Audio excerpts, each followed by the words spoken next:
Hello everyone and welcome back to the Belgian Beer Brothers channel. Sitting here in Antwerp with yet another brew review. Today we are kind of going back to the roots of Belgian beer, but with a modern take on it. Because today we are gonna have a Palm beer, and Palm is a brewery in Steenheuvel, Londerzeel, not so far from the Duvel Brewery in Breendonk. And fun fact, Steenheuvel or Londerzeel have had no less than 2 mayors from the Moordgat family, so from the Duvel Brewery. So there is a connection. Now, these days, Palm isn't Belgian anymore, or I should say, it is now owned by Swinkels family brewers in the Netherlands. But they do great work with the breweries that they buy. For example, they buy a brewery, they leave it as is, they just optimize their processes, and that is about it. Because they also own Rodenbach and Uiltje, for example, and a few more, I think Cornet as well. Now, I say the roots, I say a classic. However, this doesn't look very classic. This looks rather modern, and I believe this series was brought out in 2023-ish. So about 2 years ago, 3 years ago. This series is the Rebelgian beer, with a wordplay, of course, on rebel and Belgian, the Rebelgian. They actually wanted to sneak their way in, and well, they weren't sneaking, they were pretty loud about it, but they wanted to get into the craft beer scene. Now, Palm has been bankrupt at least 3 times, as far as I know, despite being an awesome, great brewery with fantastic beer. So Swinkels bought it, and they just went on the lookout for the craft beer scene. Of course, we can see this can here, quite modern, and this beer is called 8 horsepower, which is, surprise, surprise, an 8% ABV beer, and also a little wink and notch to the old 2 horsepower Citroën cars, the 2 chevaux, the 2 horses. But despite not liking loud and screamy cans, I really love this. It actually does have a small motor with a bottle on the back, with oil gushing out, with flamey wings like an old Pontiac Firebird. Look at me pretending I know cars. So yeah, I think mission succeeded. It also has the slogan Rebelgian beer, born to twist tradition, which is, again, not sneaky, very, very upfront. I think we've already had one of this series. I'll put a link up here if I remember well. So, what do they tell us about this beer? 8 horsepower blonde, a fresh perspective on tradition. 1 horse is nice, because of course Palm's logo is a horse, more specifically a farmer's horse, a Brabant trekpaard, a pulling horse. But more is better. This belief culminated in our new blonde beer.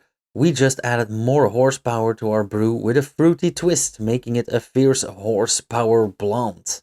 And they do emphasize this with 4 capital R's in horsepower. Besides the typical fruitiness provided by our Belgian top fermenting yeast, you can also detect flavors of a fruity orange juice and a refreshing chinotto. Now, full disclosure, no idea what chinotto is. And actually, I read somewhere that this has a orangey twist, and I thought, okay, they might have used orange peel, as we do in many wheat beers, for example, and also in the classic La Chouffe. Again, link up here. So the curacao, so to speak. What does this beer bastard taste like? Their words, not mine. Our story started with a couple of German and English beers conceived in Belgium. From the start, we were born to twist tradition, bending the rules and horsing around, mixing old and new things together. We are as much Palm as we are Plam and Lamp. I like wordplays, but this is a bit much even for me. Crazy fruity orange, refreshing Chinodo, highly sessionable and powerful. I I think the word sessionable is a bit out of place there, because session beers are famously lower alcohol beers, like 3-4%. This one is an 8%. But hey, buzzwords are buzzwords, right? And when it comes to ingredients, the funny thing is that they have everything here in English as the only language. The only thing that is not in English but in 4 different other languages is the ingredients. So they have it in Italian, in German, in French, in Dutch, but not in English. However, beer ingredients: water, malted barley, glucose syrup, hop extracts, so not really hops, herbs and natural aromas. Now what this tells me is they talk about orange juice, but they don't use juice. They use extracts, which means synthetically engineered flavors. Is there something wrong with that? Depends. If you want to talk tradition, yes. If you want to talk flavor, no, not really. Glucose syrup, hop extracts, again, is there something wrong with that? No, not really. Not from an engineering or a production point of view. No, hop extracts are perfectly fine. I have worked with hop extracts. It takes some getting used to as a brewer, but there's nothing wrong with that. It's just they're not pellets, they're not flowers.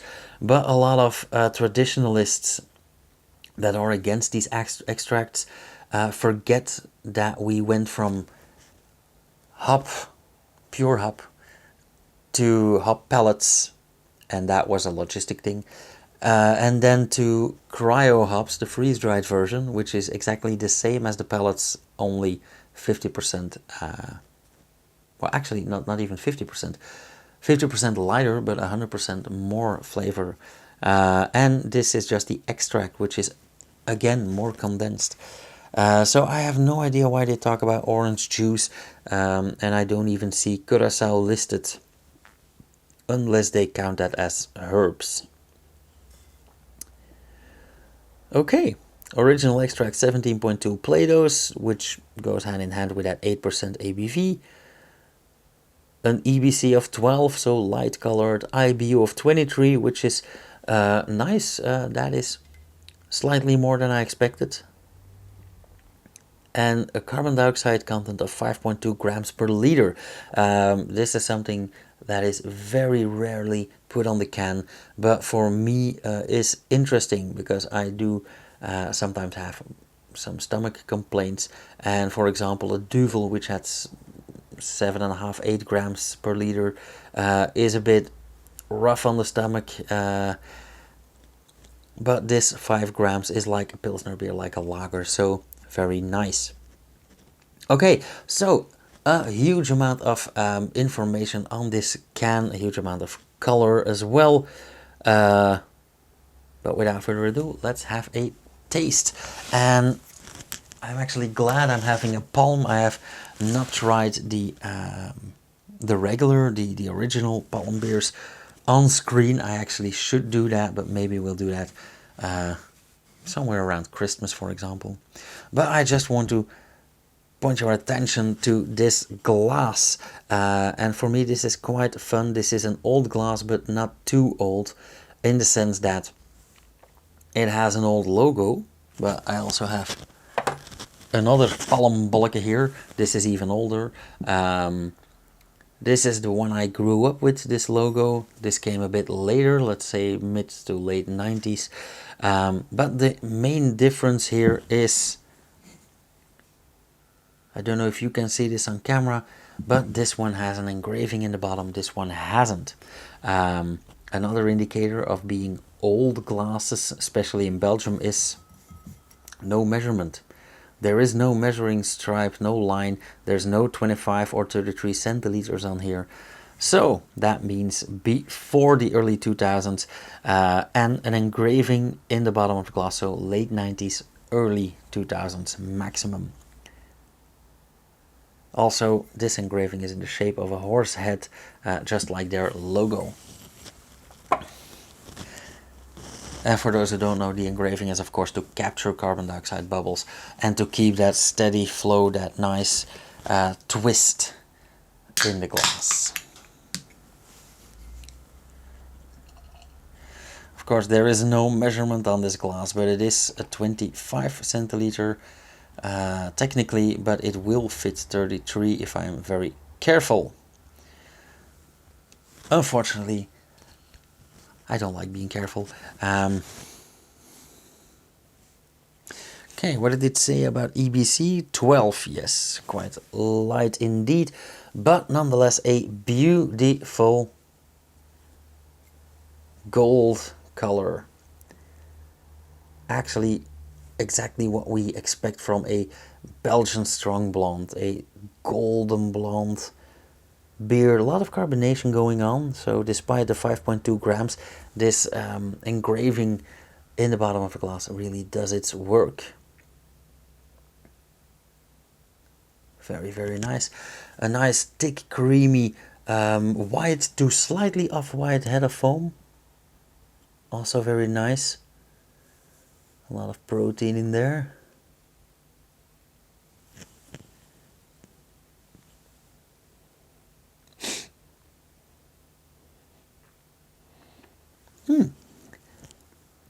A lot going on in the nose there. A bit of carbon dioxide, but that is to be expected. But I do get, first off, a tiny hint of banana, like probably from the yeast, of course. But also, as they said, that orangey flavor, orange peel, let's say. So they probably have added curacao or dried orange peel, but they count that under herbs then. I also get a hint of coriander in there. This actually really reminds me of La Chouffe. So this might be a La Chouffe clone or inspired by. And I have no idea why they mentioned the German and English beers if they just cloned the La Chouffe. But let's have a taste. Cheers.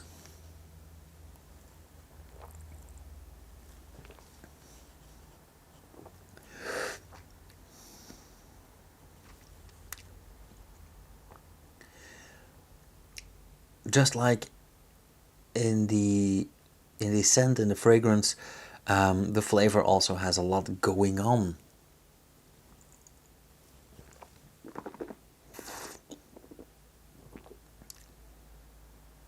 First off, classic combination of carbon dioxide and alcohol. Again, don't forget, you guys, that alcohol is not just the funny bits in the beer, it is also a flavor in itself. And carbon dioxide and alcohol tend to boost each other. Again, that is why a duvel works so well, because it has a lot of alcohol, a lot of carbon dioxide, and those go hand in hand and boost each other. So that is actually like a runaway reaction, let's say. And this beer does pretty much the same. Apart from that, it is very, very malty, very nice, and a nice surprise, by the way. But it also has a bit of coriander, a bit of that orange peel. It really does remind me of a La Chouffe. So I would love to compare those two side by side. And I should really take notes when I say something like that, because I have the idea that I often say things like that and completely forget them.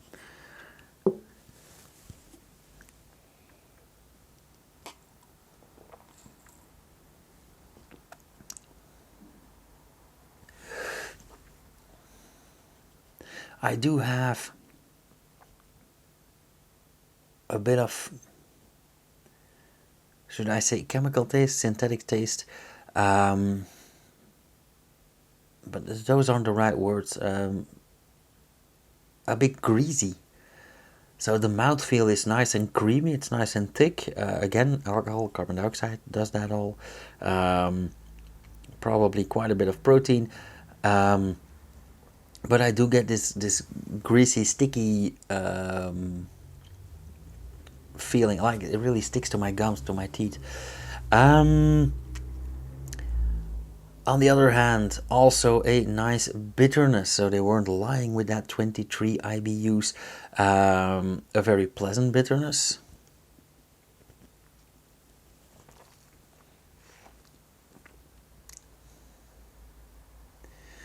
And I do get that idea of orange flavor. I wouldn't say orange juice, I would rather say orange peel. But this really reminds me of like orange peel, but with the white not removed. So like that key, that mushroomy petroleum. Yeah. So I'm still on the fence about this. Now, the after flavor is quite odd. I would say the after flavor is one-on-one exactly the same as a La Chouffe. And I kind of like that, except for that sticky part in this one. But nonetheless, quite nice. So, to round things up, let's have a scoring. What is the verdict? Nice can, looks pretty good, lovely color. The scent, very complex, but in a weird kind of way. And flavor wise, there's something off. So I would say let's give this, I would probably give this a 2.75 or an even 3. I'm not sure yet. But I'll probably decide by the time that this glass is empty. Okay, that all being said, thank you guys so much for watching. If you like this video, leave a comment down below, hit the thumbs up. If you have any questions, suggestions, let me know in the comments. If you want to get in touch, my contact info is underneath the video. And if you guys want to support this channel, visit the Patreon page or share a video, and we'll see each other again in the next video. Cheers.